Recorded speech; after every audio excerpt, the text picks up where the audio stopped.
tutorial, I'm going to go through how to run a Pedcatch simulation to be able to see how far people can walk using real street maps.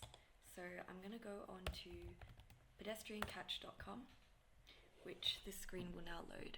So first, we've got this toolbar here. We'll have the location, start markers, the speed at which people will walk, the time that we're going to allow the simulation to run for, and whether we want the gradient of the real terrain to be included. So first I'm going to just do Glen Ferry Station, and I'm going to search that and click this one here, and it's going to automatically zoom in to Glen Ferry Station here. So you can see that the start marker is just randomly placed depending on how many start markers we want. So if I have one selected, it will randomly place one start marker here. If I want two, it'll place two, and if we want three, it'll generate another one. For the sake of this simulation, I'm just going to start with two.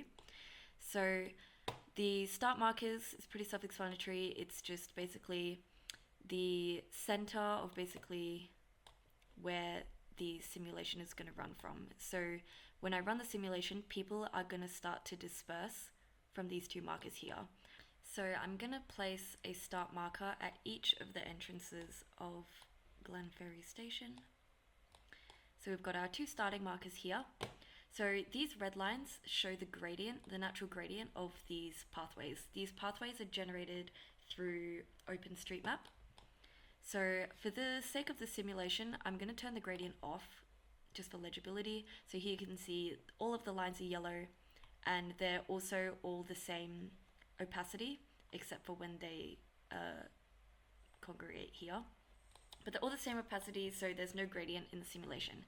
I'm going to keep the speed at 1.3 meters per second because that's average walking speed, but you can change it to be however fast or slow that you like. I'm going to keep it on 1.3, and the time I'm going to keep is 10 minutes. So from these starting markers, we're going to measure how far people can walk, not considering the gradient, from Glen Ferry Station in 10 minutes. So I'm going to keep that 10 minutes. And to run the simulation, I'm just going to click start.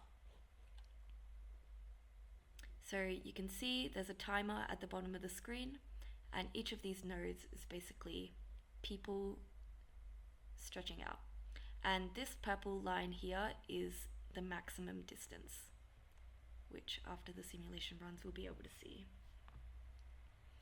If you click on each of these nodes, it'll tell you the distance traveled and also how long it took. So you can see this node from the starting marker, it took 2 minutes and 43 seconds to reach this point, and they traveled a total of 216 meters following these pathways here. And you can do that for any node here.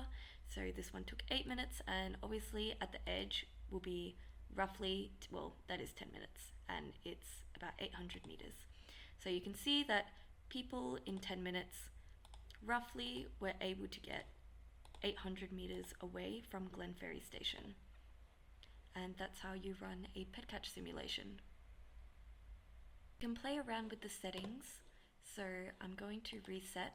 Say, for example, we want to have the starting markers not quite on Glen Ferry Station. I'm going to put them at opposite ends here, and I'm going to increase the speed to say 5.5. So just pretend you want to know people running away from Glen Ferry Station, and we're going to up the time to maybe 15 minutes. So I'm going to click start again, and it will run a new simulation.